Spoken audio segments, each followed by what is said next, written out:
welcome back, and today let's solve Leetcode problem 140 titled Word Break 2. So we're given a string S and a dictionary of strings word dict, and we need to add spaces in S to construct a sentence where each word is a valid dictionary word. And effectively, we just simply need to return all such possible sentences in any order, and note that the same word in the dictionary may be reused multiple times in the segmentation. So as you can see in example 1, we have our input string S to be cats and dog, and our word dict to be cat, cats, and sand and dog. And in this case, we can have two separate kind of splits or constructments. I don't know if that's a word, but basically we can have cats and dogs to form this cats and dog, and then we can also have cat sand dog to actually form this cat sand dog from the word dictionary, right? We're simply just using words from the word dictionary to actually construct the fully input string S cats and dog. As you can see in example 2, we have our input string S to be pineapple, pineapple, penapple, and our word dict to be apple, pen, pineapple. And in this case, our output is going to be pineapple, pen, apple, and pineapple, pen, apple, and then pine, apple, pen, apple. Because all three of these different usage of words do actually construct this fully input string S using words from the word dict. And we are not allowed to reuse a dictionary word. That's also very important to note. Okay, and these are really the only three different ways we can use words from the word dict to actually fully construct the input string S. And finally, in example 3, we have our input string S to be cats and dog, and our word dict to be cats, dog, sand, and cat. But in this case, we cannot construct our input string S from the words in word dict, at least without reusing any words and without breaking the problem's rules here. And so our output in this case is simply going to be empty, because we never were able to form a fully formed input string S from the words in the word dict. So for the constraints here, the length of our S is not going to be exceeding 20, which is quite good. That kind of means that we don't have to have like a super really fast logarithmic solution or anything really efficient like that. And the length of the word dict is going to be within 1,000. Okay, so with these constraints out of the way, I will give you guys a few seconds to kind of just go over this problem in your head and think of a valid solution. And then I'll show you guys how I would optimally solve this problem in a few seconds.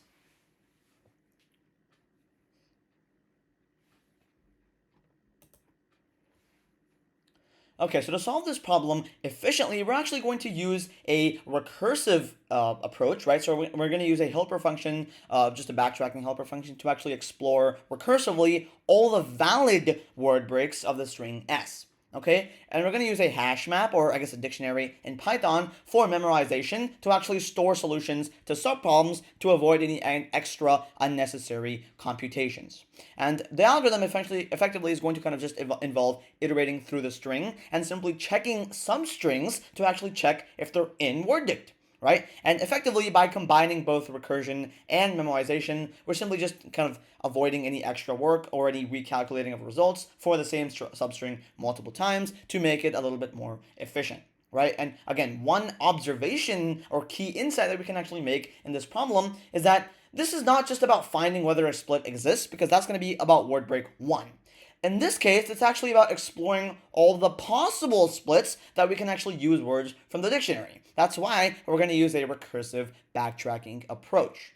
So with this kind of high-level rundown out of the way, let's go ahead and dive straight into the code here. So first of all, I'm just going to actually get the set of the word dict to avoid any duplicates, and for a constant checkup time to actually check if something exists in constant time to even further make our solution more efficient. So I'm just going to get word set to be a set of the same word dict input.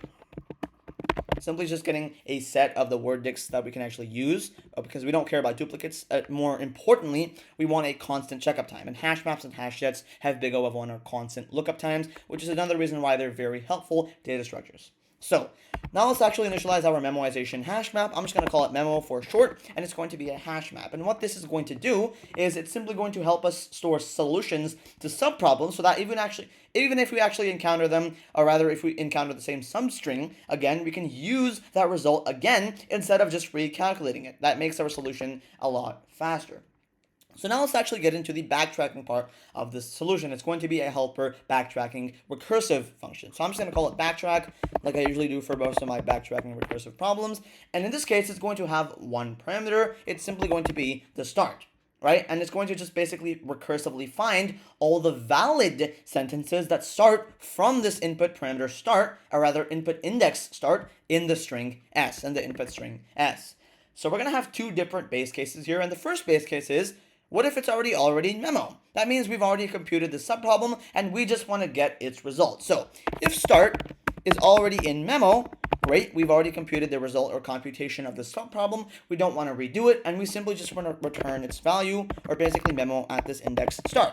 Okay, so again, the first thing we do is in backtrack is basically we just check, is the result in start? Or rather, is start result in memo?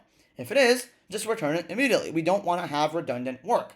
And the second base case is, what if the start index, what if it's equal to the length of our input string s? In that case, we simply want to return a list of an empty string, right? Like we usually do for base cases like this. Again, what this is saying is that, well, if start actually reaches the end of the string, that means we've successfully split the entire string. And in that case, we can simply return a list containing an empty string as basically the base case. Okay, so now let's get into the kind of recursive part of the solution when we don't actually encounter our base cases. So first of all, I'm going to initialize my empty sentences that I'm going to build up here. So I'm just going to call it sentences. And what this sentences array is going to do is it's simply going to store all the valid sentences that we can actually form starting from that start index from our input string s. So for end, the ending index basically, in the range from start plus 1 up until the length of s plus 1, as our two parameters for this for loop here.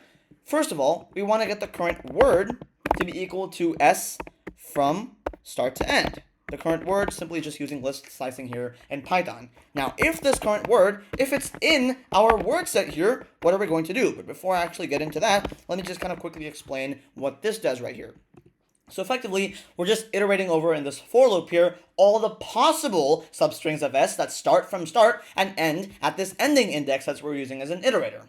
And if this substring word that we got from list slicing it from the start index to the end index from s, that word is actually in the word set here, then we can actually continue to process it. So if this is the case, then for every subsentence, so I'm just literally going to call it subsentence in backtrack at end.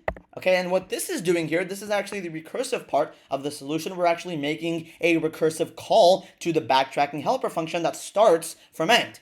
And what this does is it simply gives us all the possible sentences for the remaining part of the string from that ending index. And now let's actually form that complete sentence. So if this is the case, if subsentence is non-null, so if subsentence, if that's the case, we can append to our sentences. So sentences.append the current word, and this is kind of like a string concatenation here in Python, word plus an empty string separated by a space plus the subsentence. Okay, and if that's not the case though, if not subsentence, if it's actually null, then we just want to append the word to sentences. So sentences.append word. And what we're really doing here in this iteration is, if this recursive call, if it just returns a non-empty sentence, well then we want to append the current word followed by a space, simply just a spaced out string. This is string concatenation here in Python, followed by the actual subsentence. But if it's empty, well then that's fine, we just append the current word. Okay, and once we're done with that, great, we want to set memo at start. So memo at start, and update that to be equal to the sentence. And then we want to simply return the sentences once we're done with that. Okay, let me actually do that real quick. And what we're really doing here in this lines, the ending lines of the code here, the kind of the return value, is after we actually process all of the substrings, we just store the result for start in this memoization for future iterations when we want to avoid any redundant extra work here. And then finally, just return the sentences. Okay, and so now let's actually call this helper function and return its corresponding value. So I'm just literally going to return the output value, the sentences output array of backtrack, starting from 0. And why is the 0 parameter? Well, of course, because our original starting index is going to be starting of 0. We want to start from the 0th index of our input string s, okay, and then return the resulting array. Okay, and that's going to actually give us, from this helper function, all the possible sentences that we can actually form from our input string s. So unless I made any syntax errors here, this should be accepted and should be a valid solution. Okay, see what I did wrong here.